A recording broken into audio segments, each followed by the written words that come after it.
Tuesday of the 10th week of Ordinary Time. Salt that has lost its savor. The need to have interior life. As men, we can be a cause of happiness or of sadness, of light or of darkness. We can be the source of peace or anxiety, either the leaven that enhances or the dead weight that hinders the progress of others. Our passage over this earth can never be a matter of indifference as far as others are concerned. We help others to find Christ, or we separate them from Him. We enrich others, or we impoverish them. And we can come across so many of these others, friends, workmates, members of our family, neighbors, who seem to go after material goods as though they had hungered for them, material goods that only serve to lure them away from their true good, who is Jesus Christ. They journey through life like men who are lost. If the guide of the blind is not to become blind himself, it is not enough for him to know the way from hearsay or from coming across mere references to it.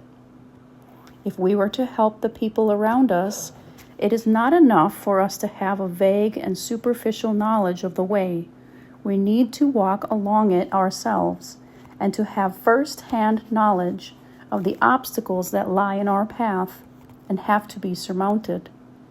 We need to have interior life, to enter daily into personal conversation with Jesus. We need to know His doctrine even more deeply, to struggle with still more determination to overcome our own defects. The apostolate is the result of a great love for Christ. The first Christians were true salt of the earth, and they persevered people and institutions, the whole of society, from corruption.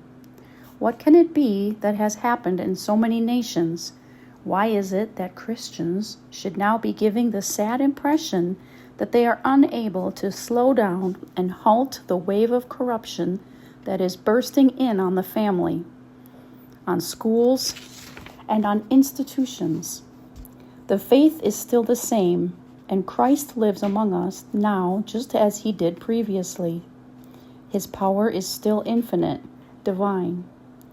Only the lukewarmness of so many thousands, indeed millions, of Christians explains how we can offer to the world the spectacle of a Christianity that allows all kinds of heresies and stupidities to be propounded within itself.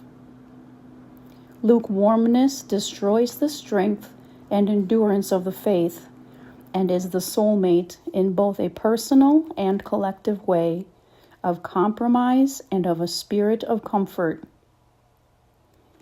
It is difficult to explain many of the things that happen nowadays at a personal and at a public level if we do not bear in mind that so many people who should be awake, watchful, and attentive have allowed their faith to fall asleep. Love has been snuffed out in so very many hearts. In many spheres, the normal Christian now generally means someone who is lukewarm and mediocre. Among the first Christians, the normal Christian meant one who lived the heroism of each day, and when the occasion presented itself, attempted martyrdom itself. It could and did mean very often the surrender of one's very life in defense of the faith. When love grows cold and faith falls asleep, the salt loses its savor and is no longer good for anything. It is just something for throwing away. What a pity if a Christian were to become as useless as this. Lukewarmness is often the cause of apostolic ineffectiveness, because if we are in its grip, the little we do becomes a task devoid of human or supernatural attractiveness, and bereft of a spirit of sacrifice.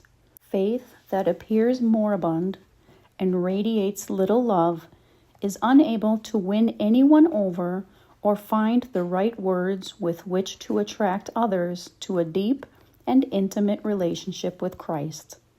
Let us feverishly ask God for the strength to react. We will be the true salt of the earth if we keep up our daily conversation with God, and if we go to ever greater faith and love to receive the Holy Eucharist. Love was and is the moving force in the life of the saints. It is the whole raison d'être of every life dedicated to God. Love gives us wings with which to soar over any personal barriers to our advance, or any obstacles presented to us by our surroundings. Love makes us unyielding when confronted by setbacks.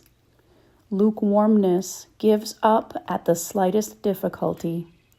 A letter we should write, a telephone call we should make, a visit, a conversation, the lack of some material means. It makes mountains out of molehills.